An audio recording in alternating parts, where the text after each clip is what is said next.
Hello, everybody, and welcome back to Copland Academy.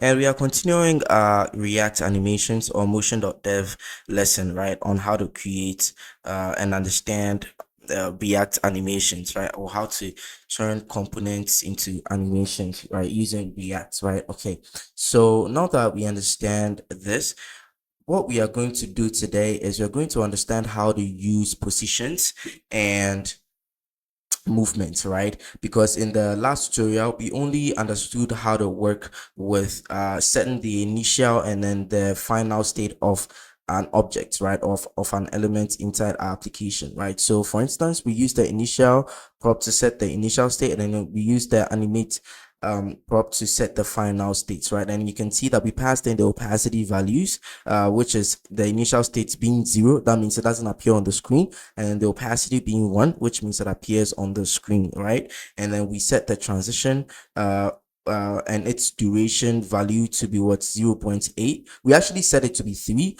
but I set it back to 0.8 in this video so that you can see how it works in general. So you can see that it appears here. It's very subtle and clean. Okay, so let us move on to today's lesson, which is about the position and movement.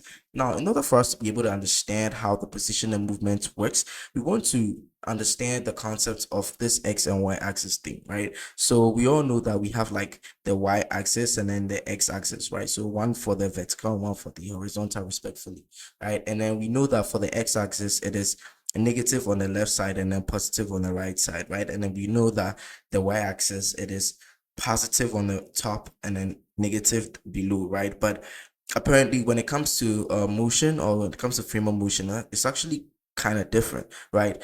For the X-axis, which is for the horizontal side of the motion, it is normal, right? Like negative on the left side and then positive on the right, right? But when it comes to motion, when it comes to the right, the Y-axis on motion, it's going to be positive below and then negative above, right? So what do I mean by that? So let's say we want to make an element come from the left side into the middle like this, right? What we are going to do is you're going to say, okay, inside the initial prop, let's take the X, right? Let's take the X position of the element, right? And then let's give it a negative 50, right? Let's give it a negative 50, just like that. And then so which means if I give it a negative 50, it means that initially the text is going to come from the left side, right, by 50 counts of it, whatever value it's being measured in, right? So by 50, right, by like 50 on the left side, which is negative, right, on the left side, right?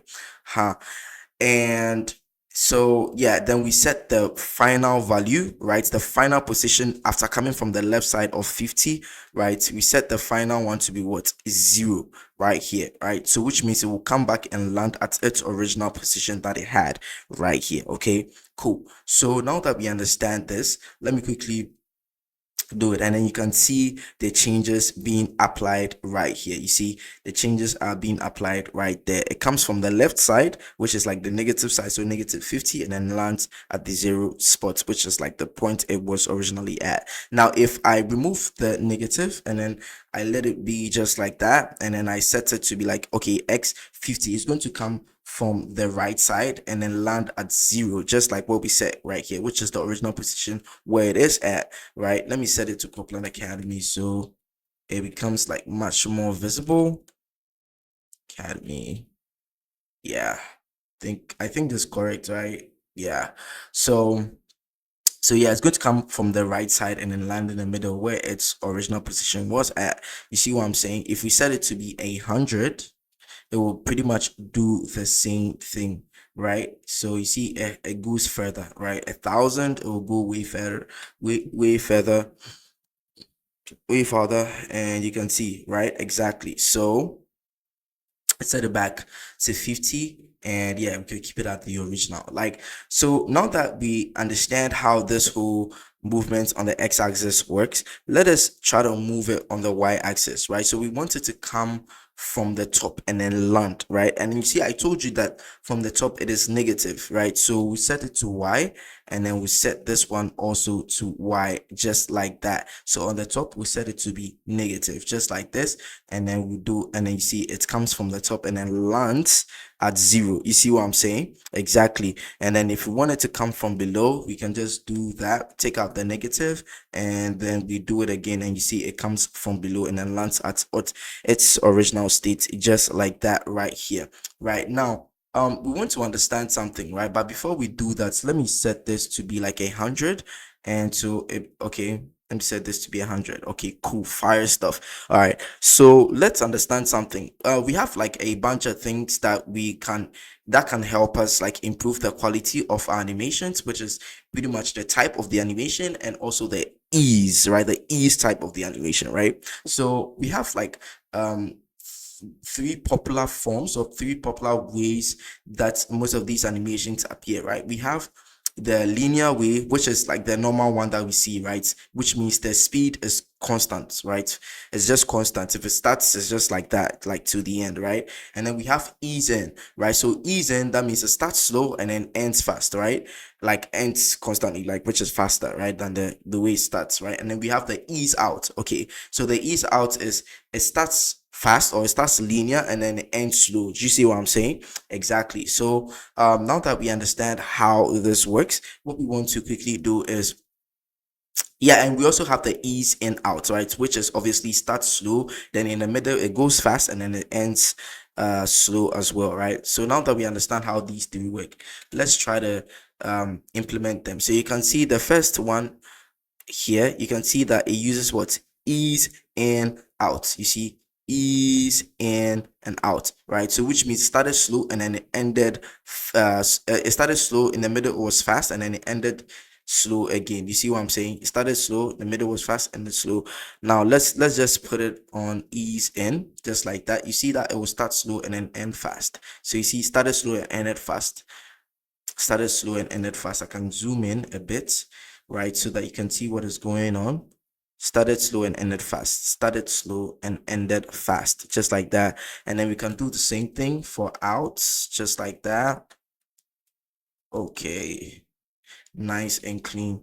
Then we do the same thing for outs, just like that, right? You see, it starts fast and then it ends slow, just like that, right? You can use these for your hero sections in your landing pages and stuff like that. I mean, based on what satisfies your preference. But I think most of the things are going to be decided for you by a UI designer if you're working in a company that works with UI UX designers, right? Like they're pretty much going to handle all these things for you. So you just like look at it, and then based on that, you just use to set your values yourself. Okay, so we have the ease in, ease out, and then ease in out. But I mean, most times I like to use ease in out, right? In most cases, but I think it's mostly used for modals, right? Like, because when you're trying to open up a dialogue or a modal, you can use ease in out, right? It actually looks way prettier to me that way. I like to use it most of the time, right? But some people also prefer to use like ease in and ease out, mostly for just the like for the hero section of a landing page, like a text, right? The hero text of the landing page, and like maybe some buttons and stuff like that. But yeah, but in general, me, I like to use ease in out. And then let's set the type of the animation, right? So you see these really cool spring type, Apple type of animations. Yes, yes. So, oh no, let's get rid of that. Yeah, so we just want to keep it like this, right? See that the way Apple's animations show up, looking like it's bouncing right off a little bit type situation. So we can easily set the type to string. Me, I like to set the type to string. We have like a bunch of different types that we can set, right? Which is, and then they all have like their extra configurations and stuff like that. But me, I just like Spring at the end of the day. So yeah. And like I said before, did I mention the linear? You can set the is linear, which I said was just constant, which was the default, right? It was the default that we had. And then we can set it to what ease. We can set the ease to ease in out, right? Exactly. But me, if I'm setting the spring, I usually don't like to include the ease, because I don't know, it just makes it look more premium, right? Exactly. So yeah, so pretty much that's it. Okay.